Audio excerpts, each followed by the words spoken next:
अच्छा, मुझे लोग कहते हैं कि यार आप मुसलमान हैं। मैं कि बेशक। तो कि यार मुसलमान होकर आप गाय को माता क्यों कहते हो?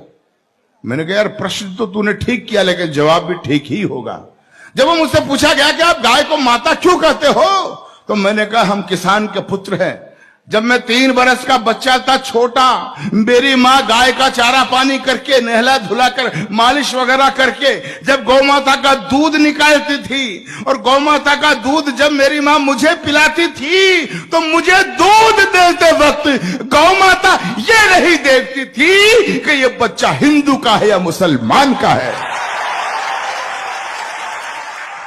जब समान भाव से गौ माता मुझे दूध देती थी और मुझे कहते हुए ये फक्र होता है, उसी गौ माता का दूध जब मैंने पिया, मैं 56 किलो वजन में यूनिवर्सिटी में LLB करने गया, तो मित्रों आपको जानकर ये खुशी होगी, उसी गौ माता के दूध की वजह से मैं पूरे राजस्थान में कुश्ती का चैंपियन रहा हूं। यह मुझे फक्र है।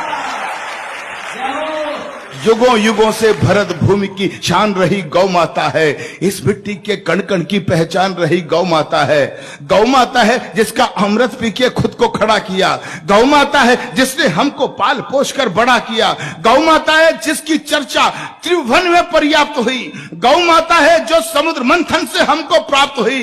गौ माता है जिसके निस्दिन गुरु वशिष्ठ गुण गाते थे। कृष्ण कन्हैया नटवर नागर जिसका यश दोहराते थे।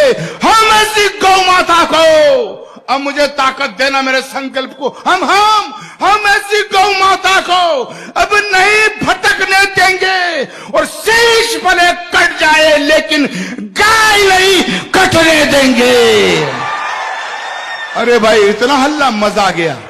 मैं तो समर्थन में पाकर गदगद हो गया, लेकिन इतनी कविता मैं रायबरेली में बोल रहा था पिछले महीनों, इतनी बोली कि मेरे समुदाय का एक आदमी आ गया टोपी ओढ़कर, जालीदार बनियान पहनकर, हाथ में चारू छुरा लेकर, बोला चाकू छुरा लेकर, बोला अच्छा मियां गाय को माता कहेगा, गाय की अवध्य की बात करेगा, अगर दोबारा बोला तो तेरी जुबान काट ली जाएगी, तुझे गोली मार दी जाएगी।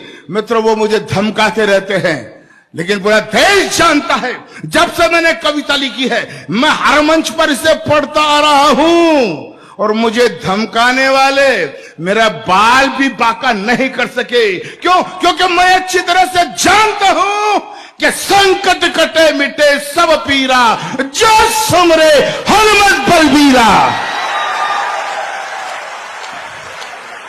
जिस आंगन में गाय नहीं वो घर भूतों का डेरा है। जिस आंगन में गाय नहीं रहता घनघोर अंधेरा है, और जिस आंगन में गाय नहीं वो घर भूतों का डेरा है।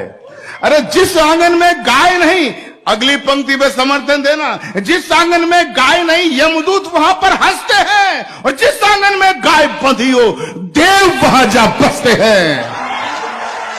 भाई मजा आ गया इस गौ माता की कविता को इतनी शिद्दत से आप सुन रहे हैं कि जिस आंगन में गाय नहीं रहता घनघोर अंधेरा है। जिस आंगन में गाय नहीं वो घर भूतों का डेरा है। जिस आंगन में गाय नहीं यमदूत वहां पर हंसते हैं। तो जिस घर में गौ माता हो वो घर फूले वो फलता है। जिस घर में गौ माता हो खुशियों का दीपक जलता है। जिस घर में गौ माता हो उस घर के भाग संवर जाते। गाय पूंछ को पकड़ लोग वैतरणी पार उतर जाते।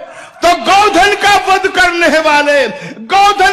करने वाले द्रोही कंस कहते हैं, और गौपालक के घर में बंसी नटवर श्याम